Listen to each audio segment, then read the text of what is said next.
I feel like there's been a little bit of a renewed interest in cyberpunk in the last couple of years. Do you think that the reason for that is because we're starting to see some of these technologies develop? I think part of it is just more awareness of it.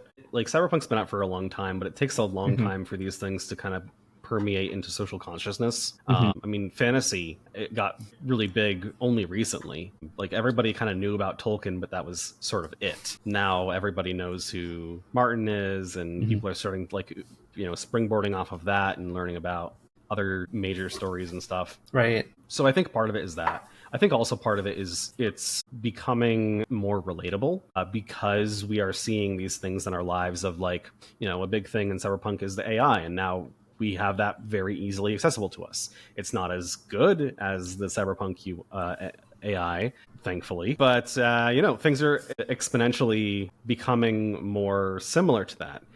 Same thing with, like, you know, a big thing I've seen in Cyberpunk and, like, dystopian stories as well is, like, that concept of a social rating system, which we kind of have already with social media. Like, there's no social score that is visible, at least.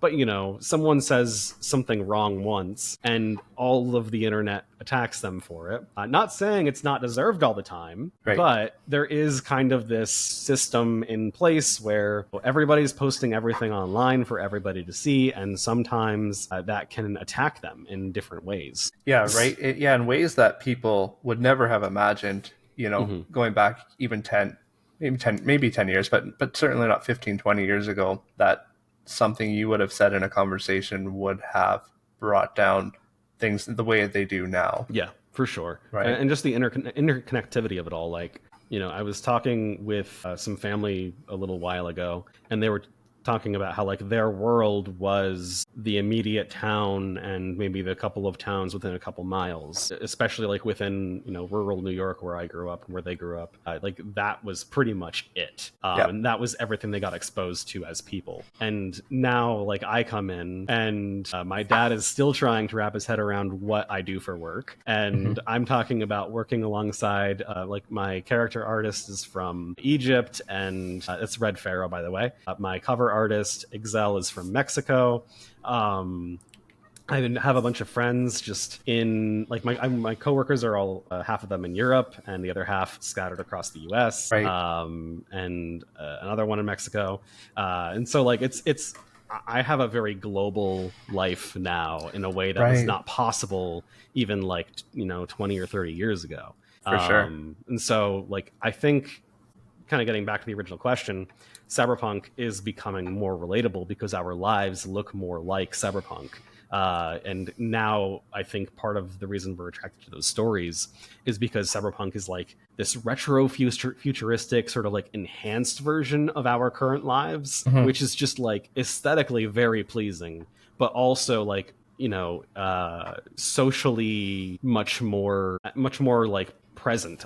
Yeah, it's interesting that Cyberpunk kind of has a nostalgia feel to it, even though it's futuristic. It's this nostalgic version of the future. It's because, like, you know, when Neuromancer was written, they couldn't possibly imagine that things could be wireless. Right. Everything is, like, you're jacking in to something.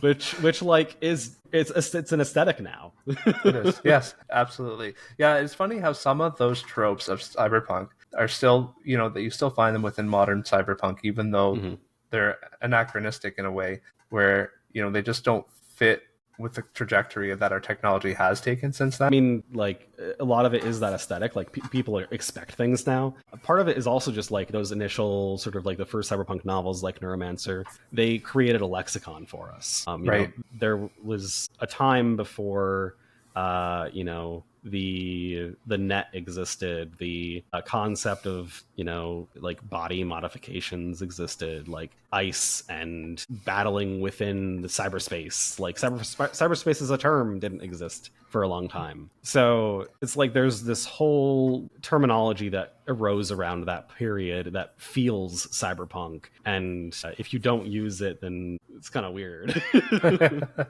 Right. Yeah, it's the genre expectations that kind of make not make writers, but writers kind of continue to use them just to get the feel of the genre and have the readers have that familiar experience within it, right? Yeah, and to sort of like show the readers what they can expect moving forward as well.